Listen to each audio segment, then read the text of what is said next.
Alors, je crois que vous avez fini. On va faire maintenant la correction. Commençons par la première phrase. Tu as roulé.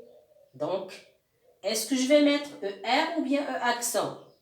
Je vérifie ce qui précède le verbe rouler. Qu'est-ce qui le précède? Qui vient avant lui? On a un auxiliaire. C'est l'auxiliaire avoir. Donc, c'est quel temps nous avons ici? C'est le passé composé. Alors, qu'est-ce qui doit y être ici? C'est le participe passé. Donc, c'est E, accent. Très bien. Alors, tu as roulé la nuit pour arriver à l'aube. Alors, ici, nous avons arrivé. Qu'est-ce que je vais mettre?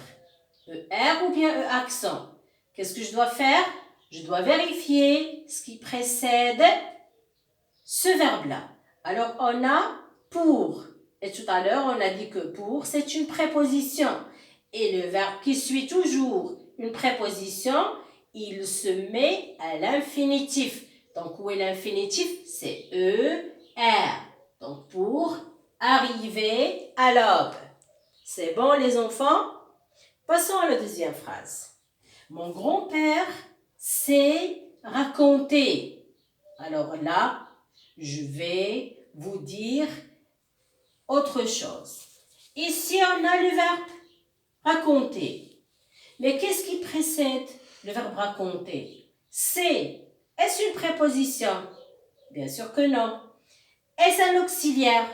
Bien sûr que non. C'est un autre verbe qui est conjugué. Donc, dans ce cas-là, les enfants, il faut savoir que lorsque vous avez deux verbes qui se suivent, voilà le premier verbe, voilà le deuxième verbe, et ils se suivent l'un après l'autre. Donc, vous avez le premier verbe conjugué. Automatiquement, le deuxième verbe se met à l'infinitif. Et on va mettre ER. Je répète, je reprends.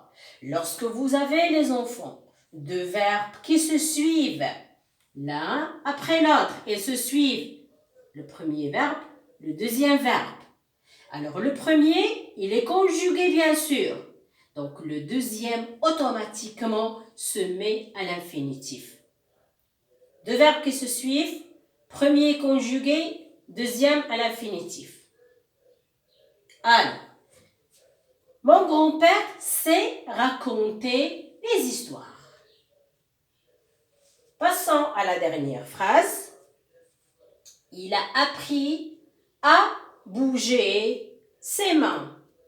Alors, bouger ici, on va vérifier ce qui précède le verbe. Qu'est-ce que nous avons? Nous avons à, préposition.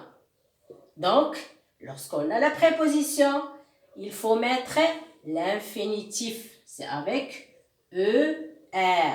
Il a appris à bouger ses mains et à utiliser la même chose. On a toujours la préposition, donc le verbe va se mettre à l'infinitif. Alors j'espère les enfants que vous avez bien compris et vous faites maintenant la différence entre ER et E accent.